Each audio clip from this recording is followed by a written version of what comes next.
in human life, there are different seasons, different times in life. There are seasons that involve the stages of life as one ages from young to old. But there are also seasons governed by the time of year. The stages of life, the seasons of the year, create a rhythm in human life. That rhythm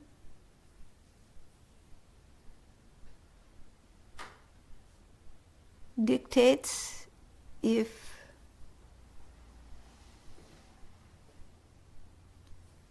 there will be harmony, or if a person is out of sync, out of alignment with the rhythm of their life.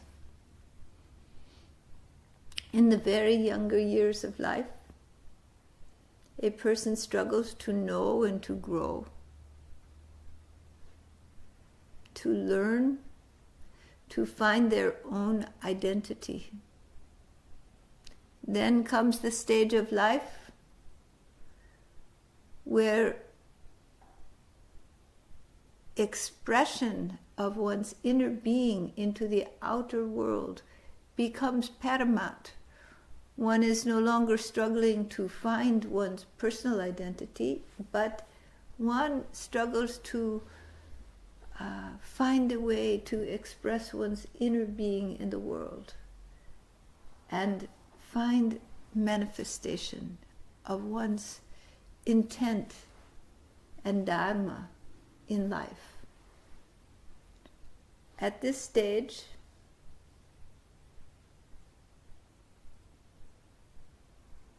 there is often activities which involve establishing oneself in worldly life. And then there is the years of production, of expression, and of effort to accomplish in the world. But a time comes when those accomplishments in the world become less meaningful. And one must reflect upon one's own nature. For some people, this comes earlier in life. For some people, in the later stages. But surely by the later stages of life, if this self-reflection is not there, one will not be able to enjoy the full circle of human life. So there are times, there is a progression over time that occurs in a person's life, a progression from self-absorption of the child to learning about the world, to expressing, and then to returning to inner reflection.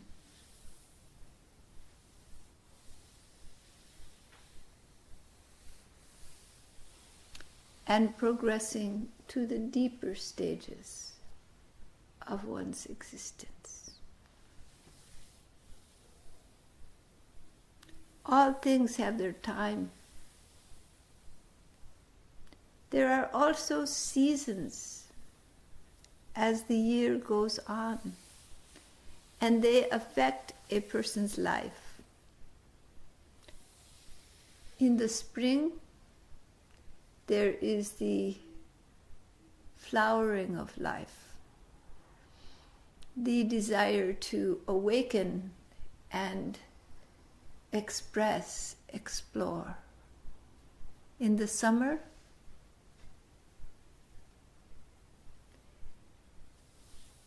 to be active,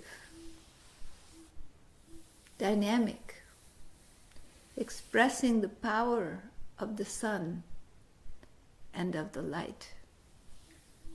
And in the fall, receding, coming back to quietness.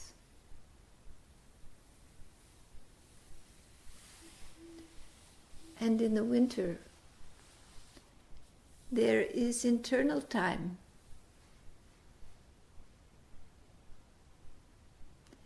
In the dark of the year, in all cultures, you will find there is a tendency for people to gather together and to bring the energy of fire and light into the world.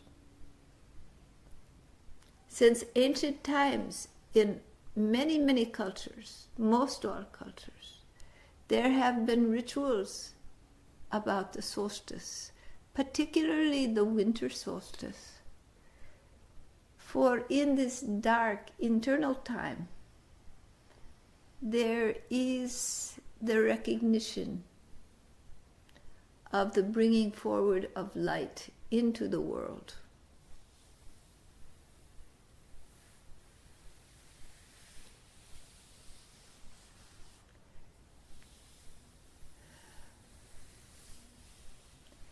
With Christianity, since this is a celebration of the birth of Christ, it is a celebration of the bringing of light, spiritual light, into the world, spiritual consciousness into the world. At these dark times of years, people tend to gather together to share family, friendship, community,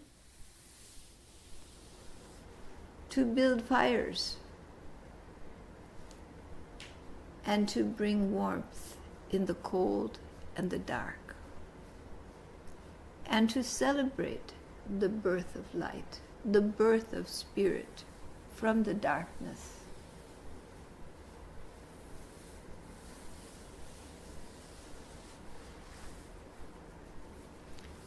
You will find in different religions there are different holidays to depict this. Different cultures have found different ways to express this.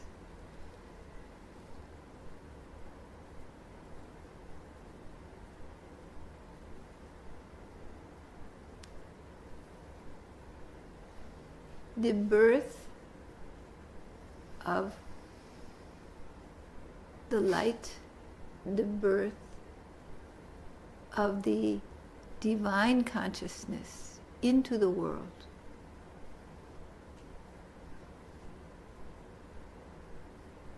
The opening of the path towards the light. These are celebrated in the dark times.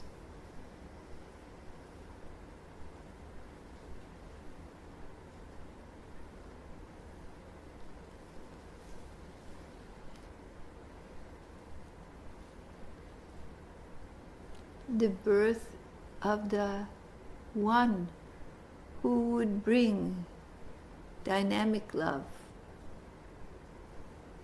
unconditional love into the world. The birth of that love in everyone's life.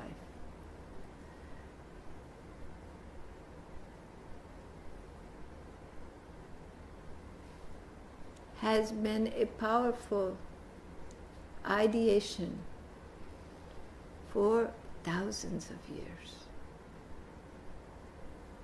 The Christian holidays are based on holidays that are even more ancient.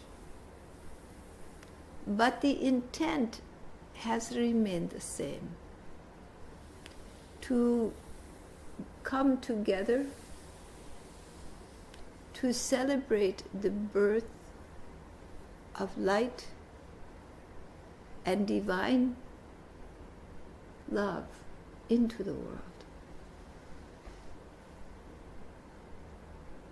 To acknowledge that darkness cannot cover the light for long.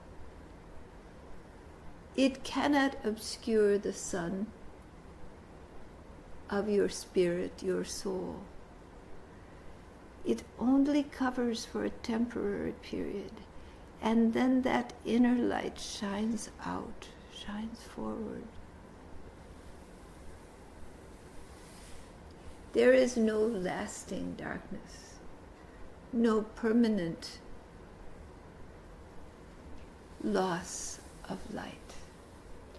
Your spiritual light, your spiritual wisdom, your spiritual home lies within you.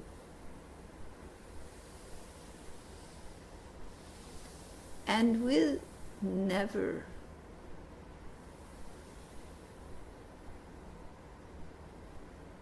go away. The darkness is the film of illusion that covers the mind and creates a belief that you are separate, that you are apart, that you are alone.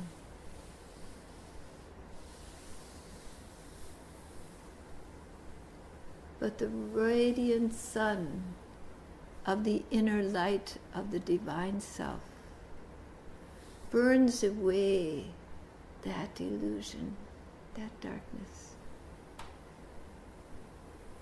And the radiant light of being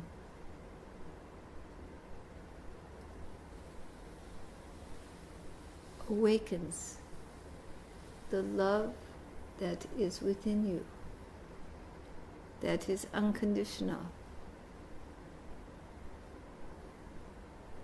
omniscient, divine. That is the Christ love. That is the love of the spiritual heart.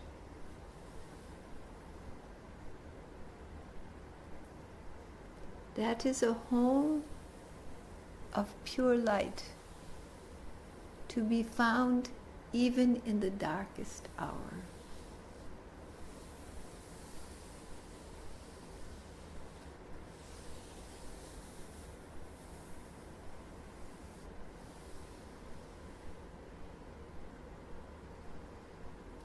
And sometimes it is in the dark that the light can be seen to be the brightest. For the contrast makes the light visible.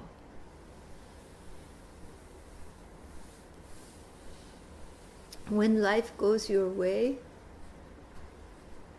you get busy doing things, meeting obligations, and you forget. You forget.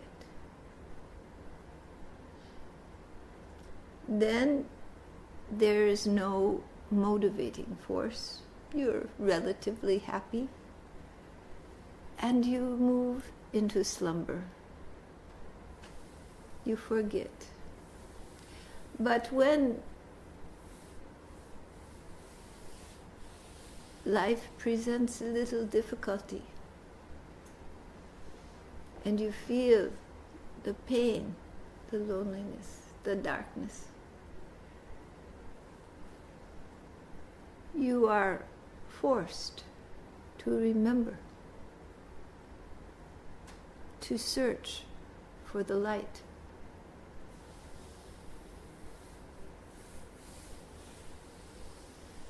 It is the only way out. And then the contrast brings the brightness in the dark.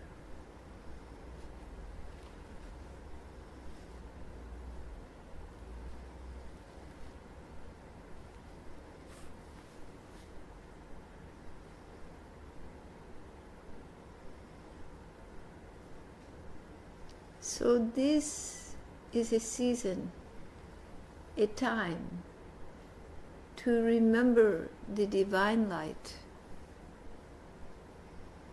to allow that light to come from within you and to be in the world.